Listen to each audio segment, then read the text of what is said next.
Hello, everyone. Welcome to today's episode of Fearfully and Wonderfully Me. Today's episode is all about finishing up our discussion from last week on identity. Today's episode is all about I am me first.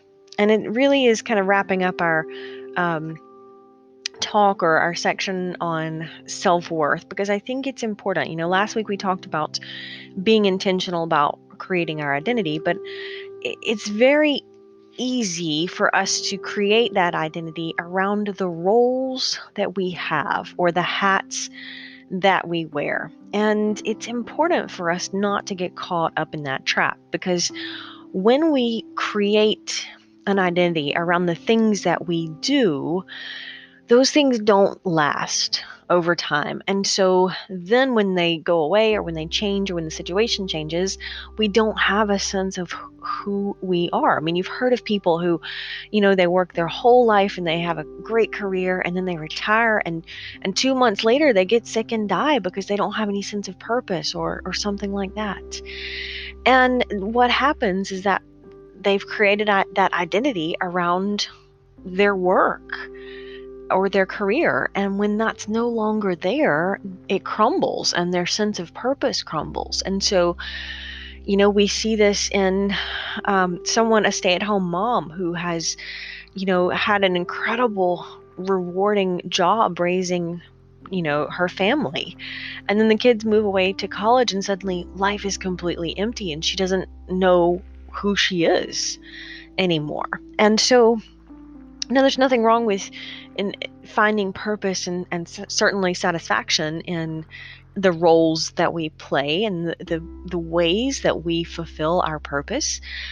But we have to be careful not to create our identity based on those things. So it's important to think about, I am me first, or you are you first, right? And center your identity around something that's lasting. Now, I'm Christian, and I totally respect that not everyone may share those beliefs, but because I'm a Christian and I have Christian faith, I believe that we will have chinks in our self-esteem and our sense of self-worth if our identity is centered around anything that's not God, that's not Jesus. Because self-worth is internal. It cannot be built on external components. Now, regardless of whether you share that belief, it's important to think about what you do create your identity around, right? We talked about that last week, being intentional about creating your identity based on your values. You won't be able to build lasting self-esteem if you form your identity around a job or your role as a wife or a mother or a parent or a spouse or a volunteer in the community. And that's why a lot of times women don't have, I think, a strong sense of self-esteem and self-worth and self-confidence, because a lot of times we develop our identities around something that doesn't last. And when we consider the implications of the choices that we make, when we think about that, then it's very easy to let those roles define us if we aren't careful. And there again, there's nothing wrong with having purpose and finding fulfillment in that. The danger is we just don't want to create an identity around that, because sooner or later it's gonna crumble, it's gonna change, and it won't last. And when we do that, we give something too much power over our emotions, our thoughts, our actions. So, for example, for years and years, I loved teaching group fitness. It was just so rewarding to help empower other people to be healthier physically, just probably because I found so much empowerment in my own growth journey, in being physically active and learning to exercise and get comfortable being uncomfortable. And it's not really any different. Teaching group fitness isn't really much different than speaking from the stage. It's just empowering people in a physical dimension instead of a mental dimension. And I mean, for years and years, it was just so rewarding to be able to do that. And I loved it. I was passionate about it. And even after, I resigned my real job, quote unquote, and started pursuing this calling of writing books and being a speaker and getting on stage, I continued to teach group fitness for even a couple years beyond that because I'm so passionate about it. And, it's one of those things you don't do that for the money, right? And um, I remember, oh gosh, through the years, there were times when I would be exhausted, but I had a class to teach. And so I would get up and go teach it. And, there were some days that I would go to the gym and I would teach a class at 5 o'clock in the morning, and then I'd go and work uh, all day at my job. And then I'd go back to the gym and I'd teach another class, and I wouldn't get home until like 7 o'clock at night. So I'd leave the house before 5 in the morning and then wouldn't get home till after 7 o'clock. But I was just not going to cut out that group fitness role because I was so passionate about it. And there again, there's nothing wrong with that. When we find out something we're passionate about, it's great, it's rewarding. But because I loved it so much, it would have been very easy to form some of or part of my identity around the hat that I wore as a group fitness instructor. And if that was the case, I would never have been able to take that hat off. Right? It was a great season. It was, a huge part of my growth. And, it's great to hear today. I mean, I still get messages and emails and hear from people who, 10 years ago, I inspired them and now they're teaching group fitness, even though, they've moved to a different state and gone on to a career. And it's incredibly rewarding to hear from those people and just, how I inspired them in their own physical journey. But it was a season. And, at some point I made the decision and recognized that it was time to take that hat off because I needed to focus more of my time and energy on what I do now. I'm definitely have more time and energy to dedicate to writing books and doing podcasts if I'm not teaching 10 group fitness classes a week, because there's an enormous amount of time that goes into that. It's not just the time you're at the gym, right? It's the time to learn the moves and the music and to practice. And then I had to focus on my own fitness too. So it was incredibly rewarding, but an enormous drain on time and energy. And it comes down to just choices, right? If I chose to continue dedicating the time and energy to that, then I certainly shouldn't blame anyone else if I didn't have as much time and energy as I wanted to dedicate to writing books and doing podcasts and speaking and traveling. And at some point I realized that it was time to take that hat off. And it was tough to do because I just am so passionate about it.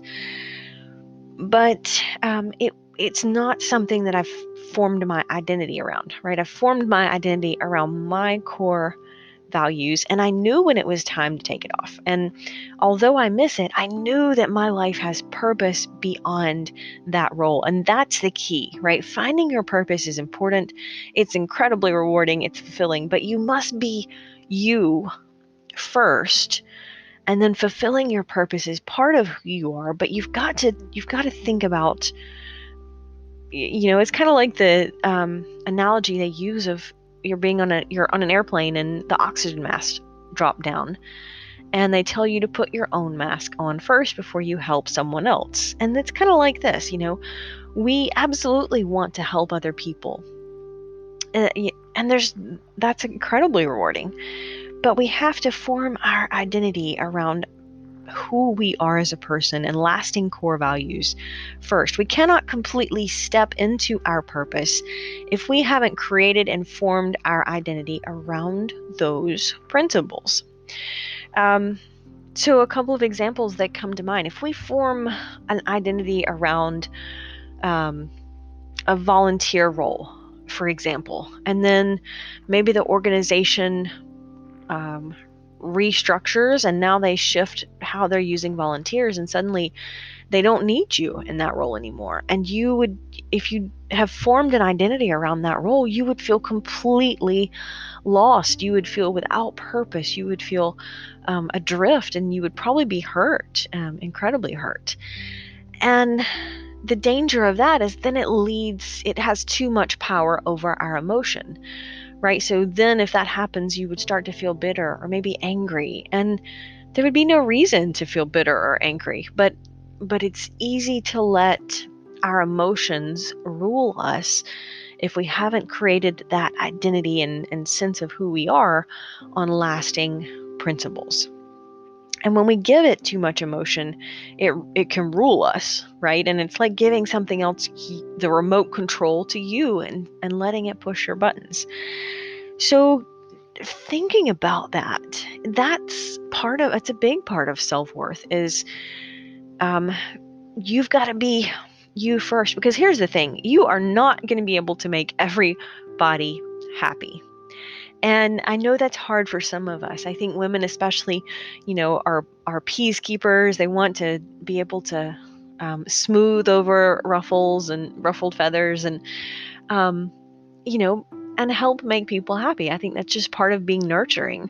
Nothing wrong with that. But here's the thing, you're not going to be able to make everybody be happy.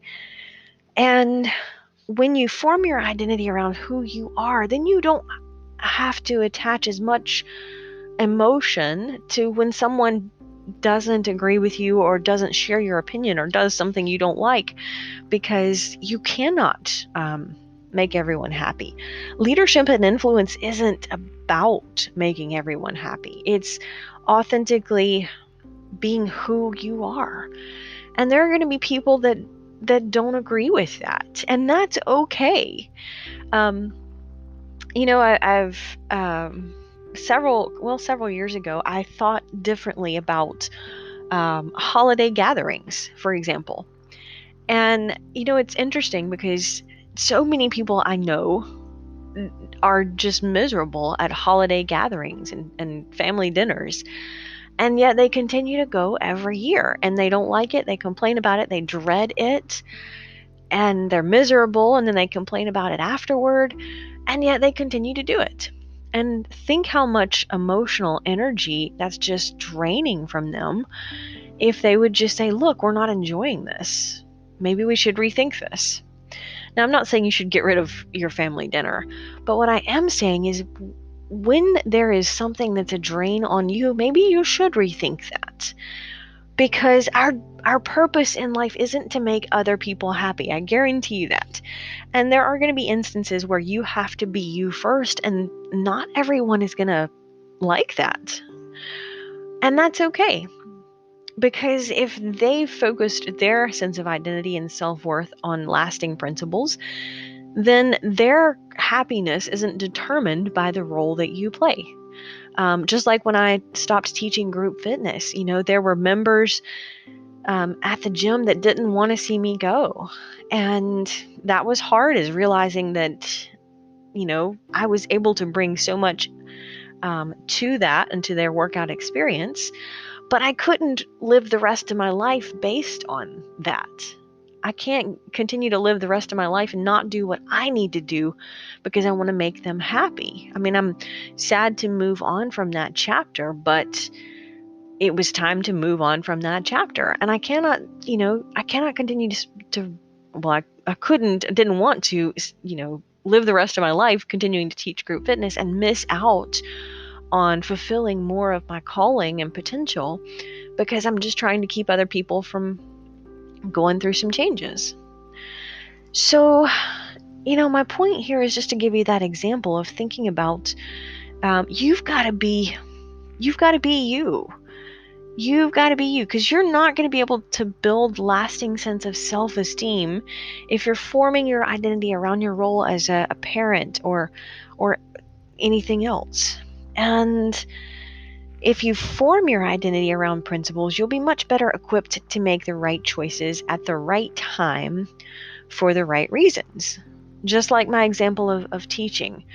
When it was time for that season to end, and I knew it was time, then I was able to make that decision and move on from that chapter. There again, I miss it, absolutely, but recognizing the greater value to me and where I'm going in my life, and it was time to change that season. And that's what's so powerful, and that's what's so empowering, is when you recognize you want to be you first, and that gives you that lasting sense of peace about the decisions you make. You could see this in the corporate world. If you wanted to change careers because you have discovered a calling around being in the medical field, for example, and then you realize, well, gosh, I've got a great high-paying sales job, but it's not fulfilling my purpose, and I want to go back to school and get a degree as a psychologist or a therapist.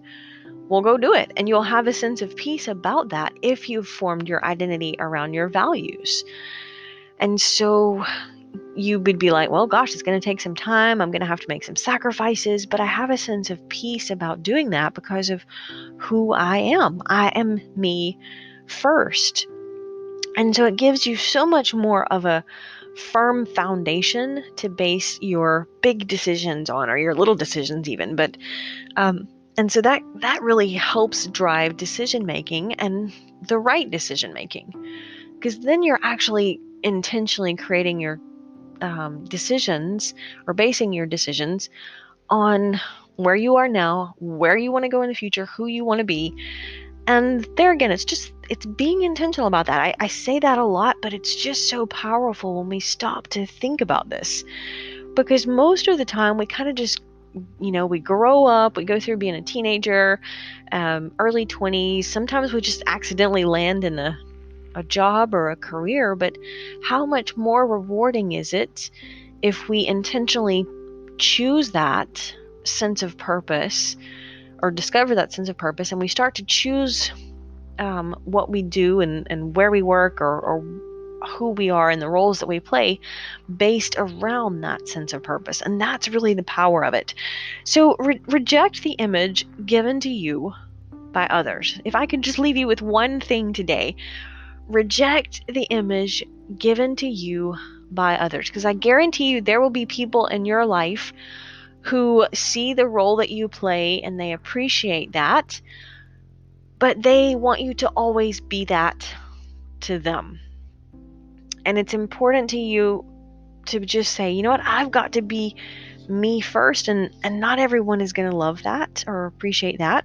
Not everyone is going to encourage me in that role. I had family members, when I started sharing my story of overcoming abuse, that didn't encourage me in that, because they didn't want the story to come out. They didn't want people to find out. And so they were, basing their emotional freedom, I guess is the way to say that, on my role as, just working in a job, and not talking about what happened to me. And that's okay for them, but I had to fulfill my calling, and I had to say, look, I know that you might not appreciate that this is my purpose, and it doesn't mean that you think you're better than anyone. It just means you're going in a different direction. And so it means that you're not always going to be able to make other people happy, but you still have to be you. If you are going to become the best version of yourself, there may be people who are close to you, maybe your loved ones, who just want to hold you back. Because here's the thing, when you start to grow, it challenges people in your life, because they recognize that you're growing, and so now suddenly they realize they're not growing, and so it creates a little bit of tension. And a lot of people don't like that tension, and so they try to keep you from growing, because it kind of drives home the fact that they're not growing. There again, it doesn't mean that we're better than anyone. It just means that when you start to grow, you realize that you will outgrow some relationships. And sometimes those relationships don't serve us. But when you are centering your identity around you first, you recognize when that relationship doesn't serve you well. And whether it's a relationship with a job, or a role that you play, or relationships that are friends, that you just need to rethink and just renegotiate that. I want to leave you with a quote. Warren Bennis said, "Everyone of whatever age and circumstance is capable of self-transformation." Until next time.